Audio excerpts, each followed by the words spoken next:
You're listening to Random Fit with hosts Wendy Batts and Ken Miller, winner of a Gold Markham Award for Digital Media.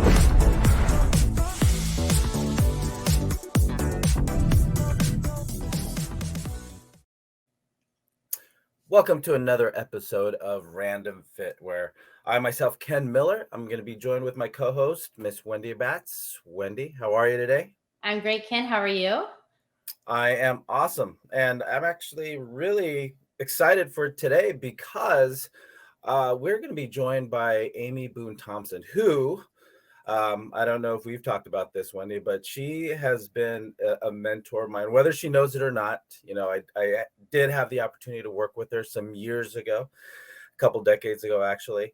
But, you know, she led by example, somebody that I greatly admired professionally then, as well as, you know, as I do now still today with all that she's accomplished. So without further ado, let's bring Miss Amy Boone Thompson.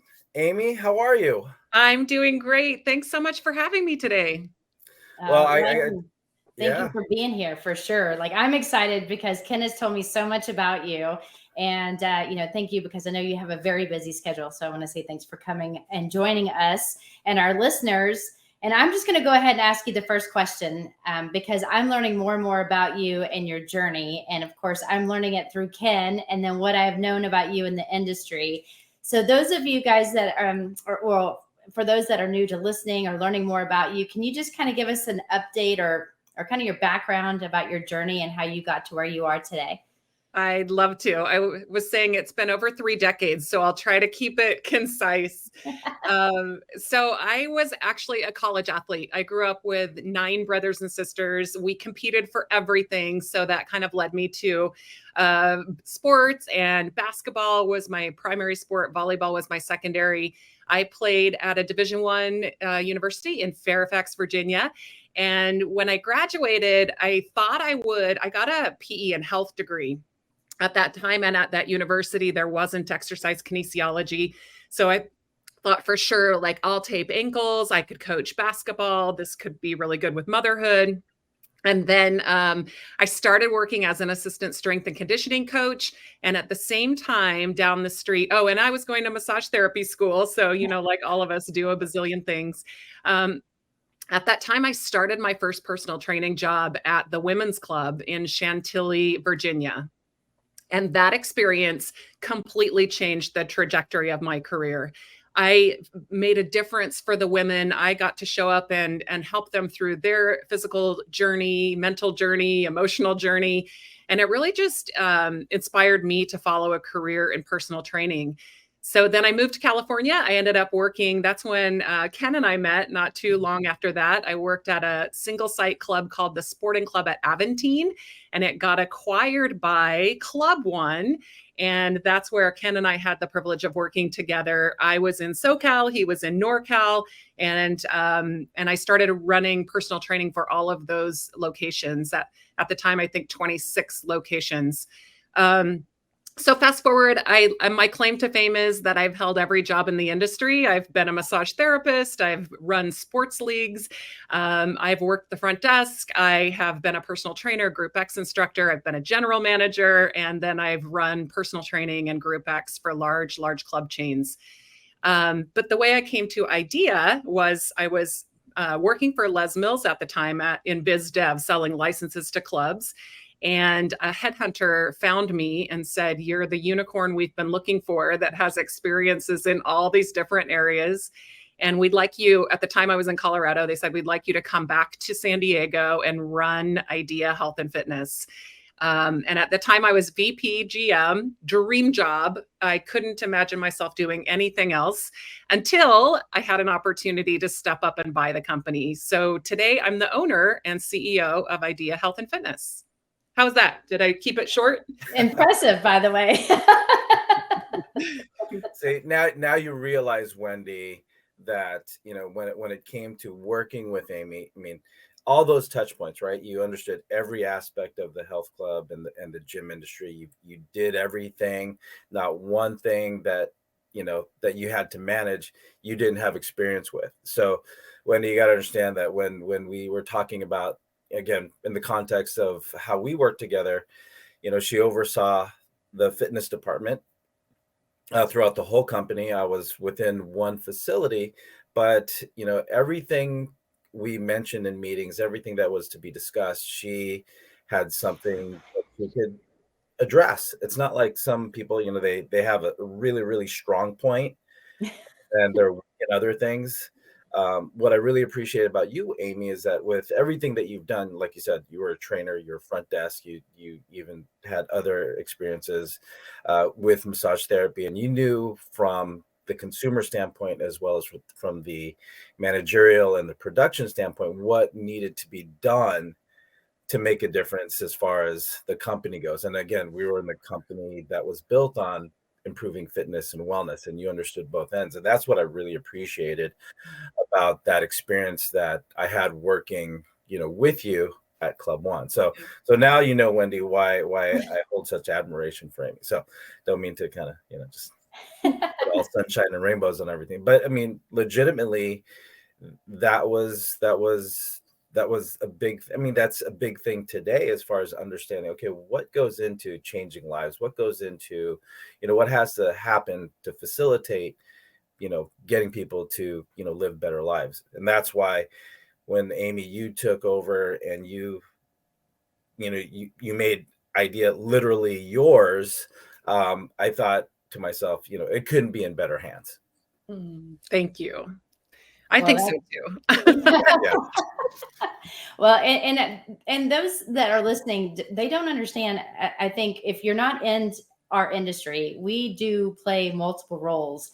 I think it's more than just being a personal trainer. I mean, besides the mental aspect of listening to everyone's problems and stories, and we also have to, help them change and be a part of their journey.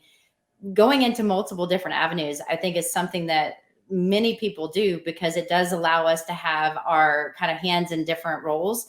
And I know for myself, I am also a massage therapist. I went in, I do more neuromuscular therapy, but it allows me as a trainer to go in and kind of be the one-stop shop. And Amy, it sounds like you did that, but you can also help some of these individuals that are coming into the industry see that we have so many different ways that we can work with people. And I find it fascinating because I love women in power, first of all. But second of all, I mean, it's a big deal to say that we're more than just, because I get, oh, you're just a personal trainer. And it's way more in depth than that. Yeah, I really miss being a one-on-one personal trainer. That was such a rewarding job for me. And I was doing a podcast a few weeks ago, and they asked that question, like, which of all the jobs that you've had would you love to go back and do again if you were actively taking clients? And it would be one-on-one training. Like I said, that early experience of just having such a tremendous impact in someone's journey really was so gratifying. And I just appreciate everything that personal trainers do. But I also teach personal trainers to diversify because just like you said, like the opportunity that you have to do one-on-one training, whether you're adding modalities or you're adding certifications or you're adding different skills that you can bring to your clients, all of those are going to help you, one, to make more money in the industry and stay in the industry. But two, they're going to help you to really find where your passion and niche lies so that when you're done taking A through Z client, you'll know that there's a very specific client that of the avatar that you like to work with. And what I teach trainers is that's what's going to keep you in the industry for decades to come, is when you finally arrive at like the people you really love to work with. That'll keep you in the industry and keep your passion and fire burning.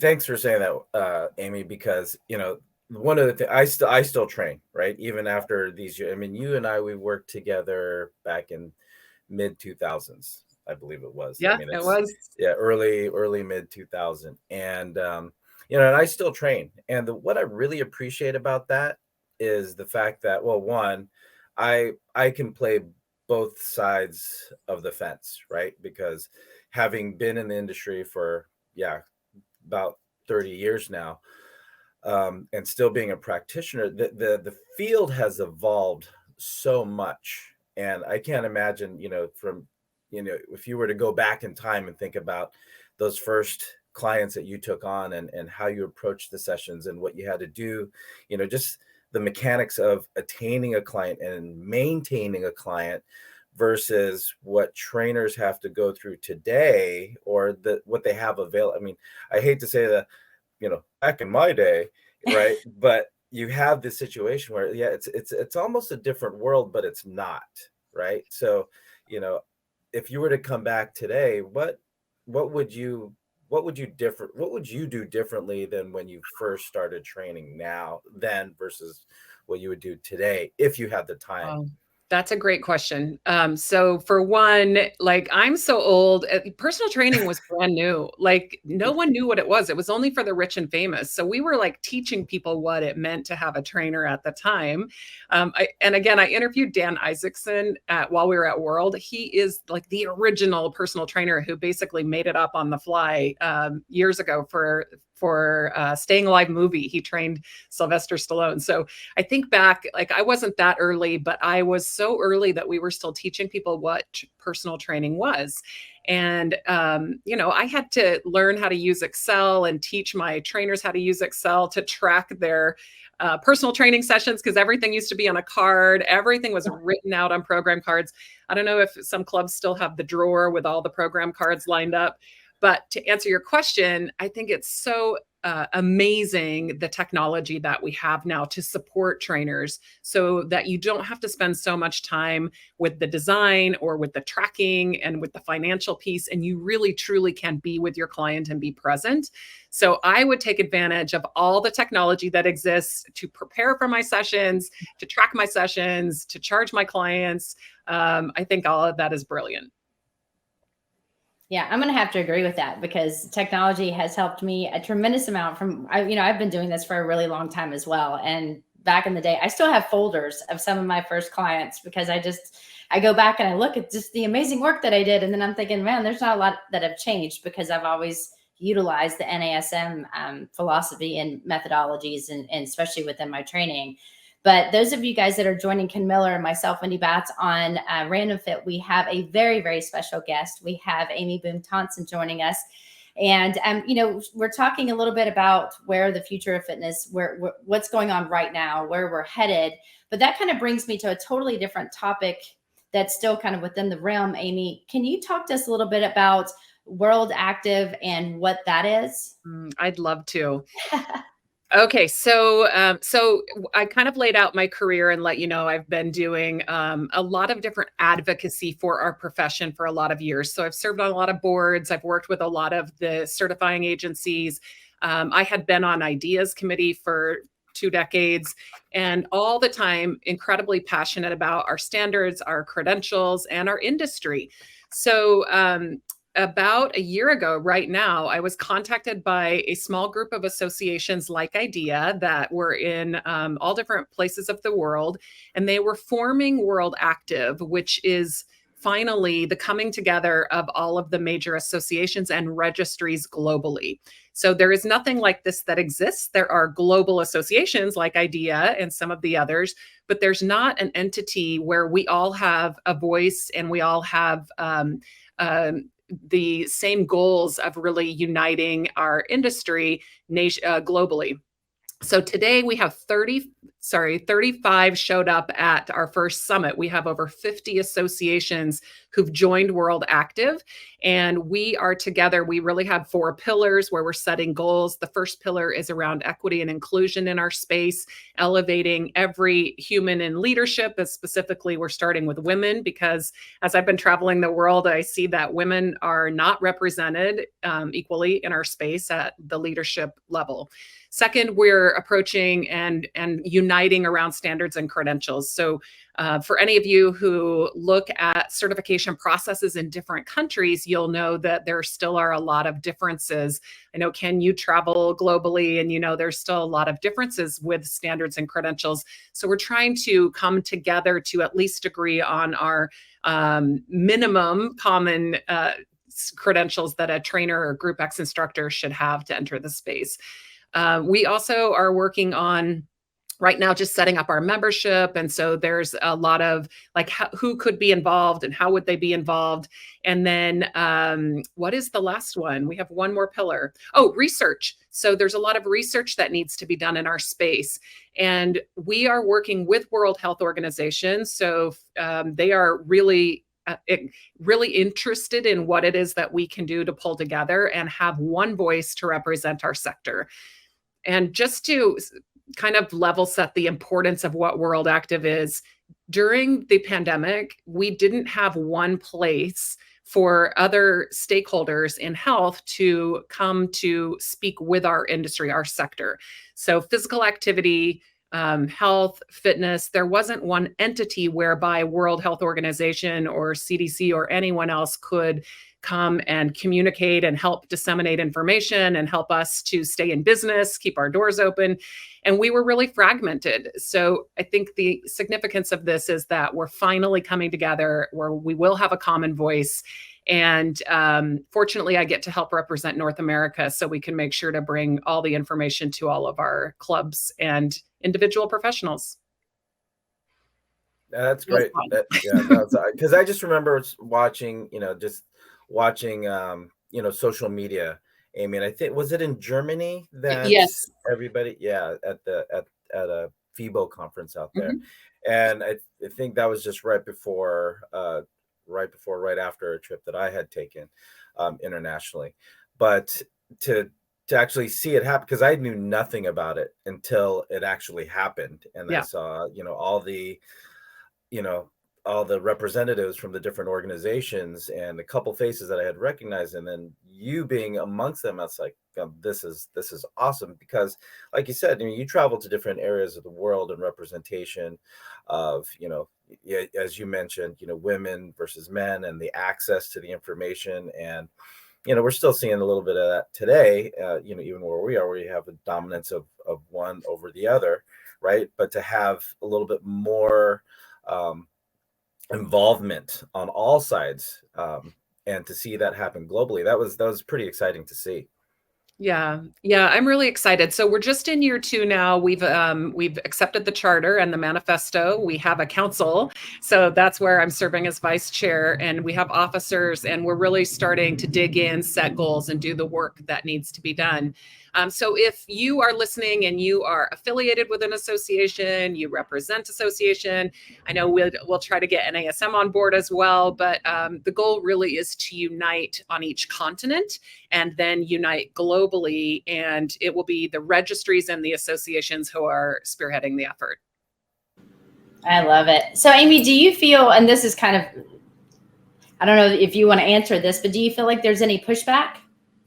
We have had pushback from a few entities feeling like maybe, I guess, just pessimistic that we can't unite, because I look at it as maybe I'm a fresh perspective, because now I'm an owner and I have a seat at the table finally. And so I'm starting up conversations about unifying our industry, and the old guard, if you will, those that came before, the pioneers who've been trying to do this for decades, are a little pessimistic it can't happen, because I think they've tried in years past. But now we've just had a pandemic. So the time is now. The time is really now. We all saw how it affected our industry, and not just in the US. Australia was closed even more than even California, and their businesses were devastated. So the entire world really needs this effort.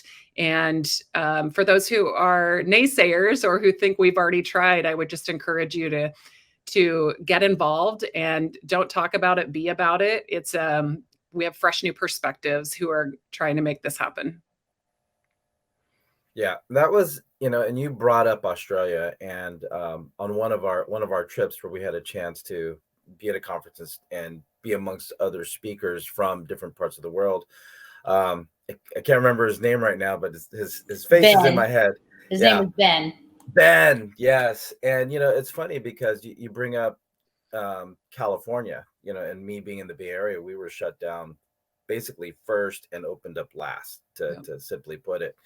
And so the conversations that Ben and I had was like, definitely in parallel, but there are other other people there, and from where they were, it was over and done with, months. I mean, 5, 6 months shorter span. And yeah, to your point, Amy, with how the world reacted and what we realized what was needed and how that impacted, my personal training studio, his business, and our ability to help other people was definitely affected. And the fact that you're having a singular, well, looking towards unifying everybody to where, this couldn't happen, your experience as an industry shouldn't be that much different, so vastly different than someone else's, if we're all trying to accomplish the same thing.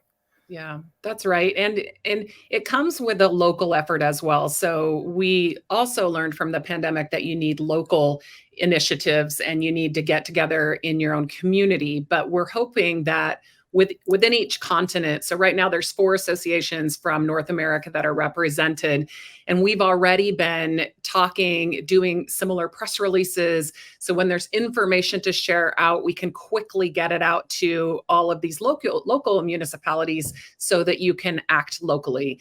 But it's about thinking globally, learning best practices globally, and having a united voice for our sector so we can create movement and synergy and ultimately have a bigger impact for people. Well, Amy, does that correlate to why you guys formed the Career Discovery Day? Yeah, so Career Discovery Day is an effort that we had the very first of. So let me go back 1 second, and I'll just go a little bit bigger picture here. One of the very first things that I realized when I purchased IDEA, or even when I came in to run IDEA, was that we needed to activate, energize, and bring up the next generation of fitness professionals. Right now, there's a lot of distracting and conflicting messages around how to get into our space, what's required, who has the right credentials, what are, again, I talked about the minimum qualifications for our role.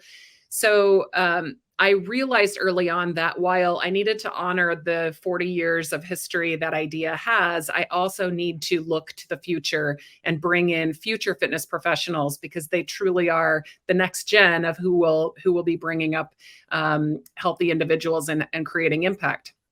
So Career Discovery Day is one day at Idea World where we're bringing together high school age students who have any kind of interest in fitness, sport, health. We're bringing them together, and we have an experiential day where they get to go through the expo. They get to talk to different mentors, hear their career stories. We had 5 brands that came on as sponsors, and NASM was one. So Ken was there sharing his story about how he got into this space and what he does today. And then they really just are fostering awareness, but also career paths for these young kiddos ages 14 to 18. We even had college kids there. For a long time, we've had a college discovery program, but we're really taking it one step further to reach out to kids, our youth who are contemplating careers in fitness. Yeah, that was an awesome event. I didn't know what to expect from that career day. So for those of you listening to us here on Random Fit, we are joined with Amy Boone Thompson, with both Wendy Batts and I.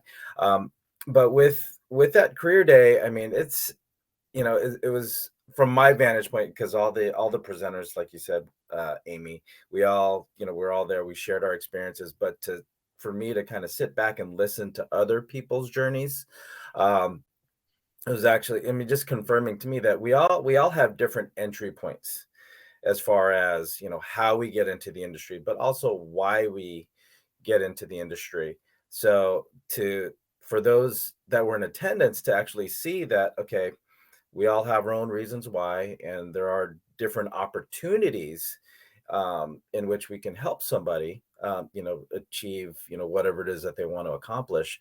But for them to actually be there and sit there and witness for themselves, like, hey, there is no template answer as far as how can I impact the world, how can I impact someone's life, right? You find your own reason. The technology is there, as we all discussed, as far as how to build a business, but the the avenues, it is a choose your own adventure, right? Yeah.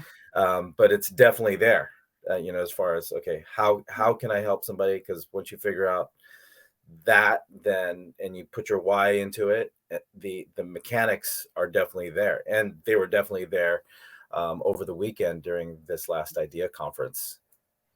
Yeah, and so our goal to grow that program next year, Idea World will be in Los Angeles again. So we are already reaching out to more high schools in the LA market.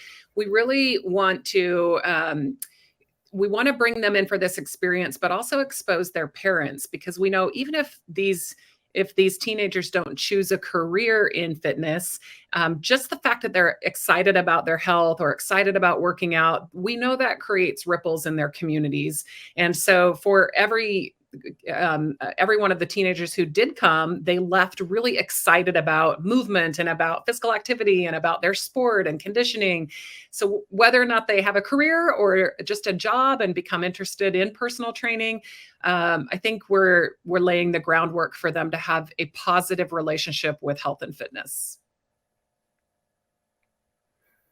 Now, just one more question about Career Day. You mentioned the parents, and I had a chance to speak to one of the parents, and it was very positive. She was very impressed with basically what was there at the conference. But what were some of the feedback that you got from the parents themselves? So really positive feedback. And the parents were required to come if the person was 14 to 18 years old. So we did have parents in attendance and tagging along.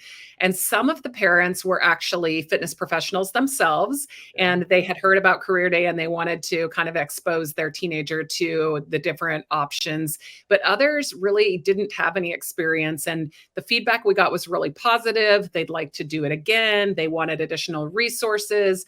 And I know the sponsors gave us tremendously positive feedback as well about their experience in partnering. So we will continue to do Career Discovery Day at World. And then I hope to have some version of it that our fitness professionals can take into their own communities to get involved with high schools and youth and introducing them to careers.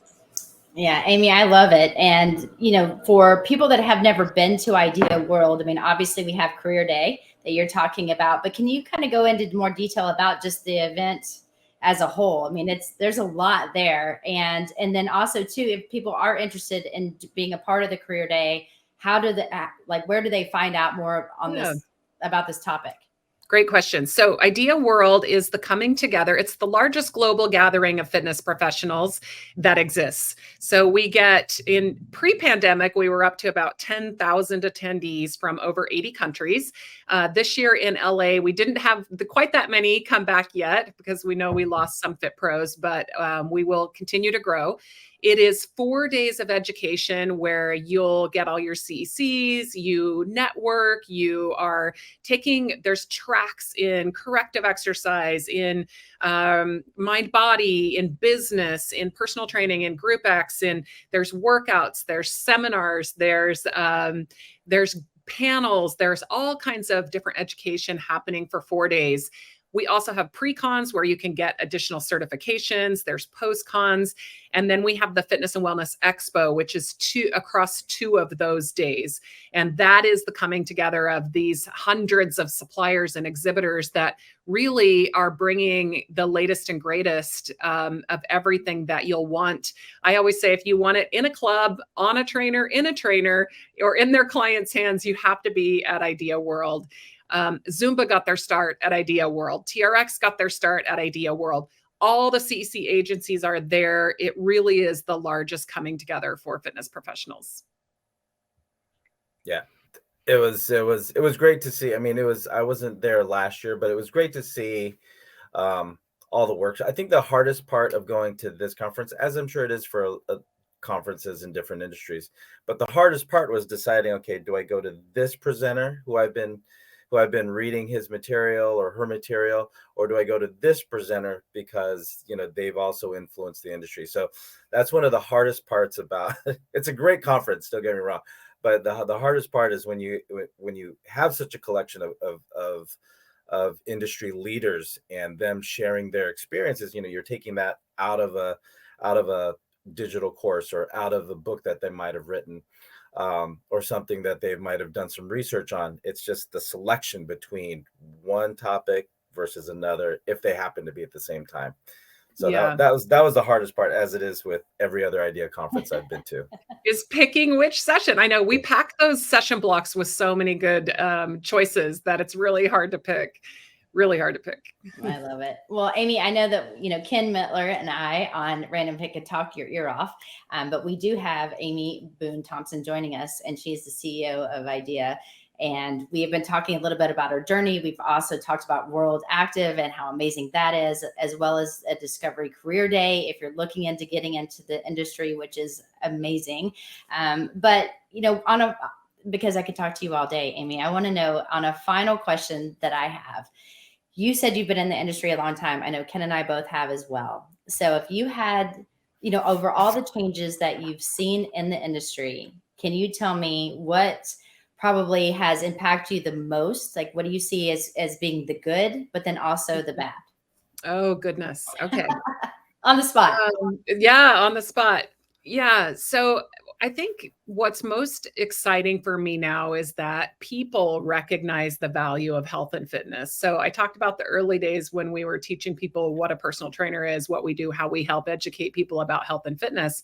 But that was just as much convincing them that they needed to exercise or eat healthy.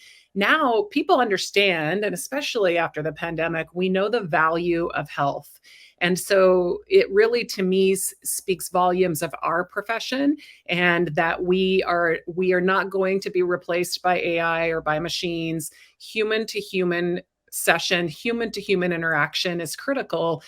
And so we will always have a place and a space to help people in their health and fitness journey. So that's the positive. The negative is, I am sad that our credentials have slipped somewhat, meaning that in desperate times, club owners are not requiring credentials to hire individuals to work with their clients and their members. And having really dedicated my career to professionalism and credentialing, it breaks my heart that we would take a step backwards in terms of accepting less quality or less education when we really should be advancing and expecting more from people who want to work in our space, not less. I'm going to have to piggyback by saying yes. And if you don't have a trainer, you're looking into getting a trainer, it's so important to do you need to do some research about your trainer. You need to find out, look at them. Now we've got technology. We just talked about that. That can be good and bad. You can find out so much information about a person. Even if you want to erase it, if it was recorded, you really can't. And I think, to your point, I'm a big advocate, obviously, of education. If you're not learning, you're dying. We always say that as well. And so I just want to say thank you too for all you're doing for our industry, because, you are our future, and you're helping bring up these phenomenal, incredible trainers to follow in your footsteps. And, I want to just personally say thank you for all you're doing. Thank you. Yes. And Ken, before you go, I just want to add, for people who don't know what IDEA is or how we work with NASM. So IDEA does not certify fitness professionals. We lead people to certification, and we fill in their educational needs to help them have successful careers once they are certified or degreed. So our job really is to inspire fitness professionals to have long-lasting, successful careers to help more people. And our tagline is inspire the world to fitness, because we know that one fitness professional, one personal trainer has such tremendous impact and ripple effect to help the outcomes of health in their communities. So that's what IDEA does. We work with NASM. We send people to organizations to get certified, and then we help them stay in the industry and stay successful. That is definitely true. And I was just going to ask you if there was any one last statement that you wanted to make, and you couldn't have summed up this podcast recording any better than that, Amy. But and this again, now Wendy, and all you listeners know why, having worked with you, Amy, however many years ago, you've left a lasting impression for me and how I hold myself professionally. And I'm feeling that, with what, changes and what you've done with IDEA so far, we did the welcoming party and the networking event, and that what you just explained right there, Amy, was an energy that was hopefully felt by everybody, and the fact that we all have a goal, and idea is just a conduit for everybody being able to improve themselves, upskill, and be able to help people achieve their better selves in a more I guess in a more connected way with so Right. much education that you had live with all the presenters, but also with all the content and education that you have through the idea website as well. So, and I know that there's some great changes coming down the line, as they have been since you've taken over. So I highly encourage everybody to go to the website. And what's the website again, Amy, just so I don't It mess it up? is ideafit.com, IDEAFIT. That's also our handle on all the social media outlets. And like I said, get involved. If you are passionate about anything we talked about today, if you get excited, fired up about your own health and fitness journey, or if you're a professional looking for resources, join our community, and you can get informed, you can get involved. And most of all, we want to keep inspiring you on your journey. Yes, and I like to say you definitely have done that so far, and definitely more to come. So thank you again, Amy, for spending your time with us. We know how precious that is. So, and always great to see you. Thank you So so yeah, much. yeah, awesome, great to have you. We got to have you back some other time. Your next big project, I guess, with idea, and I know you've got Oh, yeah. some in the works right now too. So for everybody that's listening to us here on Random Fit, thank you so much for taking your time and hearing what Wendy Batts and I, Ken Miller, especially on this episode of Random Fit, where we had Miss Amy Boone Thompson, CEO of IDEA. So if there's anything you'd like to hear from us, let us know in the comment section. But you can also like, follow, subscribe, download, and share. And everybody, until next time, take care and be well.